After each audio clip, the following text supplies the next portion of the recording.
आपण पाहूयात राजकारणाशी संबंधित पुढची बातमी। शिवसेना प्रमुख बाळासाहेब ठाकरे यांच्या फोटोवरनं पुन्हा एकदा ठाकरे बंधू आमने-सामने आले। मनसेच्या स्थापनेनंतर बाळासाहेब ठाकरे यांनी आपला फोटो मनसेच्या बॅनरवरती वापरला जाऊ नये असं राज ठाकरेंना निक्षून सांगितलं होतं। त्यानंतर मनसेने आपल्या बॅनरवरनं शिवसेना प्रमुखांचा फोटो हटवला सुद्धा होता। पण आता पुन्हा एकदा शिवसेना प्रमुख बाळासाहेब ठाकरेंचा फोटो मनसेच्या बॅनरवरती झळकल्यामुळे वादाची ठिणगी पडली आहे। जर आता महाराष्ट्र जिंकायचं असेल तसं जसं गेल्या वेळेला ह्या गद्दारीने सुद्धा बाळासाहेबांचा फोटो वापरला, तसंच सगळ्यांनाच बाळासाहेबांचा फोटो वापरण्याखेरीज काय पर्यायच राहिला नाही। आपल्या पक्षाने एक डिझाईन फायनल केलेली आहे, सर्व पदाधिकाऱ्यांना दिलेली आहे। हीच आमची अधिकृत इमेज आहे किंवा अधिकृत डिझाईन आहे। त्या व्यतिरिक्त कोणी हे जर पदाधिकाऱ्यांनी लावलं असेल ते उत्साहाच्या भरात लावलं असेल। मला असं वाटतं की ज्यांनी काँग्रेसबरोबर युती केली त्यांना हे लागू पडतं की त्यांनी वंदनीय बाळासाहेबांचा फोटो किंवा पुतळा लावू नये।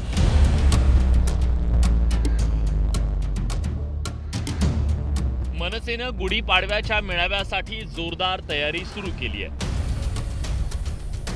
दादर परिसरात मनसेनं मोठ्या प्रमाणात बॅनर लावले। त्यापैकी एका बॅनरवर शिवसेना प्रमुखांचा फोटो झळकलाय। ठाकरे कुटुंबातील 4 पिढ्या बॅनरवरच्या फोटोत पाहायला मिळत आहेत। पण त्यावरून आता उद्धव आणि राज ठाकरे बंधूंमध्ये जुना वाद उफाळून आलाय। उद्धव ठाकरेंनी मनसेला टोला लगावलाय। सर्वांना बाळासाहेबांच्या नेतृत्वाखेरीज दुसरा पर्याय नाही हेच त्यातून दिसतंय। आणि जर आता महाराष्ट्र जिंकायचं असेल तसं जसं गेल्या वेळेला ह्या गद्दारीने सुद्धा बाळासाहेबांचा फोटो वापरला, तसंच सगळ्यांनाच बाळासाहेबांचा फोटो वापरण्याखेरीज काय पर्यायच राहिला नाही। उद्धव ठाकरेंच्या या टीकेला मनसेच्या स्थापनेवेळी रंगलेल्या वादाची किनार आहे। राज ठाकरेंनी मनसेच्या स्थापनेनंतर पक्षाच्या पोस्टरवर शिवसेना प्रमुखांचा फोटो वापरायला सुरुवात केली। त्यावेळी शिवसेना प्रमुखांनी राज ठाकरेंना फोटोवरून खडसावलं होतं।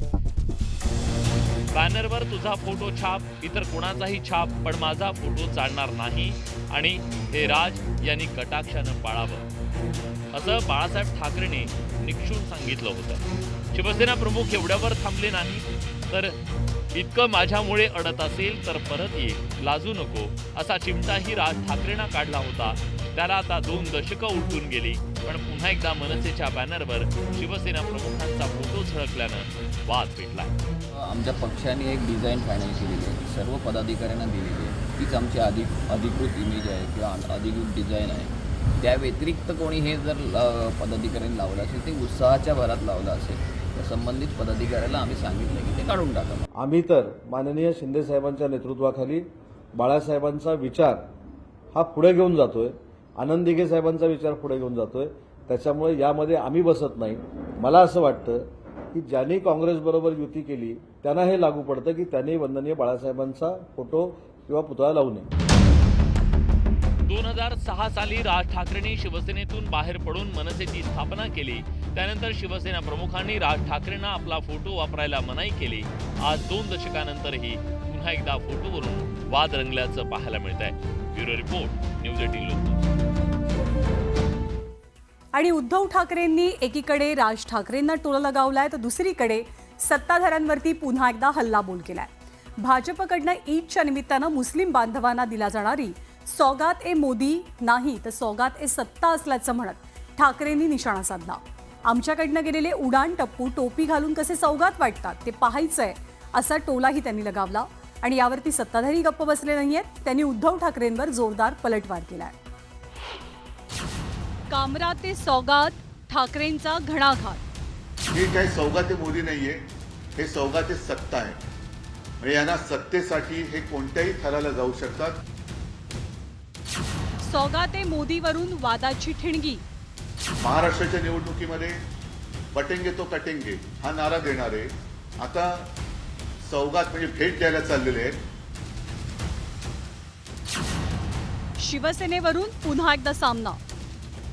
शिवसेना एकच आहे, एसएनसी ही शिवसेना मी मानतच नाहीये। एसएनसी हा एक गट आहे।